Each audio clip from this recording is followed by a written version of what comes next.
بسم اللہ الرحمن الرحیم۔ آج ہم دیکھیں گے کہ ہمیں اپنی اولاد کو فرما بردار بنانے کے لیے کون کون سی دعائیں کرنی چاہیے، اور قرآن حدیث کی روشنی میں ہمیں اولاد کو فرما بردار بنانے کے لیے اور ان کو نیک بنانے کے لیے کون کون سی دعائیں سکھائی گئیں۔ اولاد کے لیے بھی ہمیں قرآن سنت میں دعائیں سکھائی گئی ہیں اور ان کا بھی اہتمام کرنا چاہیے۔ انسان اپنی زندگی میں اپنی بہترین کمائی اپنی اولاد کو ہی سمجھتا ہے اور اپنا بہترین سرمایہ اولاد پر ہی خرچ کرتا ہے، اور اپنے بعد بھی ہر طرح کی راحتیں اور نعمتیں ان کے لیے چھوڑ کر جانا چاہتا ہے۔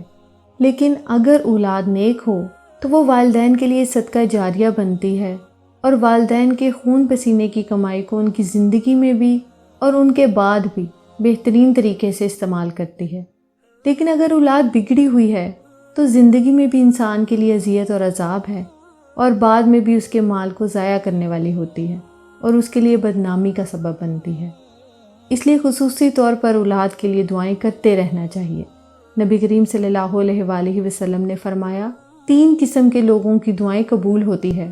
اور ان کی قبولیت میں کوئی شک و شبہ نہیں: مظلوم کی دعا، مسافر کی دعا، اور والد کی اپنی اولاد کے لیے دعا۔ یعنی جب باپ اپنے بچوں کے لیے دعا کرتا ہے تو وہ دعا ضرور قبول ہوتی ہے۔ اسی طرح نبی کریم صلی اللہ علیہ وآلہ وسلم نے اس بات سے بھی منع کیا کہ کوئی اپنی اولاد کے لیے بد دعا کرے، کیونکہ وہ بھی قبول ہو جاتی ہے اور انسان کے لیے پریشانی کا باعث بنتی ہے۔ اس سلسلے میں نبی کریم صلی اللہ علیہ وآلہ وسلم نے فرمایا کہ اپنی اولاد کو بد دعا نہ دو، ایسا نہ ہو کہ وہ اللہ کی طرف سے قبولیت کی گھڑی ہو اور وہ تمہارے لیے قبول کر لے، اور اگر انسان کی ایسی دعا قبول ہو جائے تو پھر انسان کے لیے سخت پریشانی کا باعث ہو سکتی ہے۔ حضرت زکریا علیہ السلام کی بھی اولاد نہیں تھی، لیکن وہ بڑھاپے تک مایوس نہیں ہوئے اور دعا مانگتے رہے، اور اس سلسلے میں آتا ہے کہ وہ جب دعا مانگتے تو کہتے، ربی ہب لی من لدنک ذریۃ طیبہ انک سمیع الدعاء، کہ اے میرے پروردگار، مجھے اپنے پاس سے نیک اور پاکیزہ سیرت اولاد عطا فرما، تو ہی دعا سننے والا ہے۔ یعنی پیغمبر ہمیشہ صرف اولاد کی دعا نہیں کرتے بلکہ نیک اولاد کی دعا کرتے تھے۔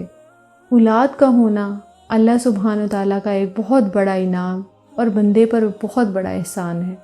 اس لیے ہم دیکھتے ہیں کہ اولاد انسان کے لیے اگر نیک ہو تو راحت، رحمت، آرام اور چین اور آنکھوں کی ٹھنڈک کا ذریعہ بنتی ہے۔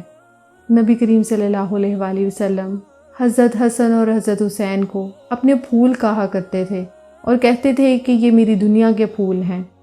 ایک اور حدیث سے ہمیں پتہ چلتا ہے کہ اولاد انسان کی بہترین کمائی ہے۔ فرمایا، ان اولادکم من اطیب کسبکم فکلوا من کسب اولادکم، تمہاری اولاد تمہاری سب سے بہترین کمائی ہے، بس اپنی اولاد کی کمائی میں سے کھاؤ، یعنی وہ انسان کے لیے حلال ہے، جائز ہے۔ پھر اسی طرح بیٹیاں جو ہیں ان کی تعلیم و تربیت اور ان کی پرورش بھی ایک خیر و بھلائی اور جنت کمانے کا ذریعہ ہے۔ لیکن اس کے ساتھ ساتھ یہ بھی یاد رکھنا چاہیے کہ اولاد ایک رسپانسبلٹی بھی ہے، ان کے بارے میں سوال بھی کیا جائے گا کہ ان کی تربیت کس طرح کی۔ پھر خصوصی طور پر اسے ماں کی ذمہ داری قرار دیا گیا۔ اگرچہ ماں اور باپ دونوں ذمہ دار ہیں، لیکن عورت سے اس کے گھر والوں یعنی اس کے بچوں کے بارے میں سوال ہوگا کہ اس نے ان کی تربیت کیسے کی۔ تو اس لیے ہم سب پر لازم ہے کہ ہم اپنے بچوں کی دینی اور دنیاوی دونوں طرح سے بہترین تربیت کرنے کی کوشش کریں۔ تو آخر میں ہم دیکھتے ہیں کہ جو دعائیں ہمیں خاص طور پر اولاد کے لیے مانگنی چاہیے وہ ان کی نیکی، تقوی اور اصلاح کی ہیں، پیدائش سے پہلے بھی اور پیدائش کے بعد بھی۔ پیدائش سے پہلے ربی حب لی من الصالحین، کہ اے میرے رب مجھے صالح اولاد عطا فرما۔ پھر اسی طرح ربی حب لی من لدنک ذریۃ طیبہ انک سمیع الدعاء، اے میرے پروردگار مجھے اپنے پاس سے نیک اور پاکیزہ سیرت اولاد عطا فرما، بے شک تو ہی سننے والا ہے۔ پھر اسی طرح اپنی اولاد کو شیطان مردود سے بچانے کے لیے بھی دعا مانگنی چاہیے، جیسے حضرت مریم علیہ السلام کی والدہ نے ان کی پیدائش کے وقت یہ دعا مانگی تھی، وَإِنِّي أُعِيذُهَا بِكَ وَذُرِّيَّتَهَا مِنَ الشَّيْطَانِ الرَّجِيمِ، اور بے شک میں اس کو اور اس کی اولاد کو شیطان مردود سے تیری پناہ میں دیتی ہوں۔ پھر اسی طرح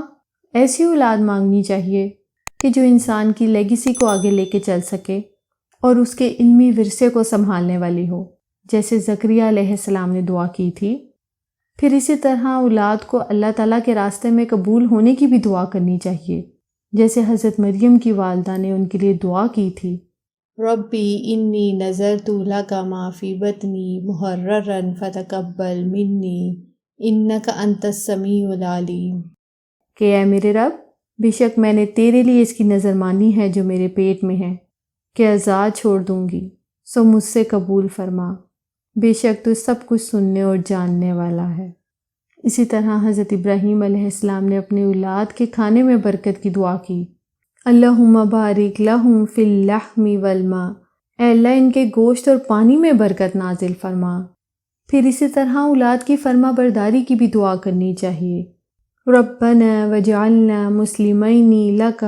ومن ذریتنا امۃ مسلمۃ لک وارنا مناسکنا وتب علینا انک انت التواب الرحیم،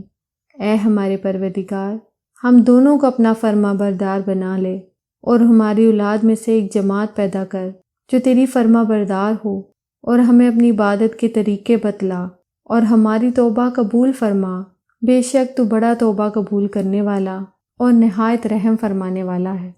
پھر اسی طرح اولاد کی اصلاح کی بھی دعا کرنی چاہیے، ربی اوزعنی ان اشکر نعمتک التی انعمت علی وعلی والدی وان اعمل صالحا ترضاه واصلح لی فی ذریتی ان تبت الیک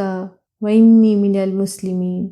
اے میرے پروردگار، مجھے توفیق دے کہ میں تیرے احسان کا شکر ادا کروں جو تو نے مجھ پر اور میرے والدین پر کیا ہے، اور یہ بھی کہ میں ایسے اچھے عمل کروں جو تجھے پسند ہوں، اور میری خاطر میری اولاد کی اصلاح کر، میں تیرے حضور توبہ کرتا ہوں اور بلا شبہ میں فرما بردار ہوں۔ اسی طرح اولاد کے نماز قائم کرنے کی بھی دعا کرنی چاہیے، ربی جعلنی مقیم الصلاۃ ومن ذریتی ربنا وتقبل دعا، اے میرے پروردگار، مجھے بھی اور میری اولاد کو بھی نماز قائم رکھنے والا بنا، پروردگار میری یہ دعا قبول فرما لے۔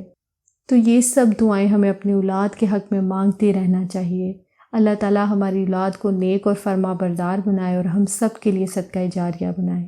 آمین ثم آمین۔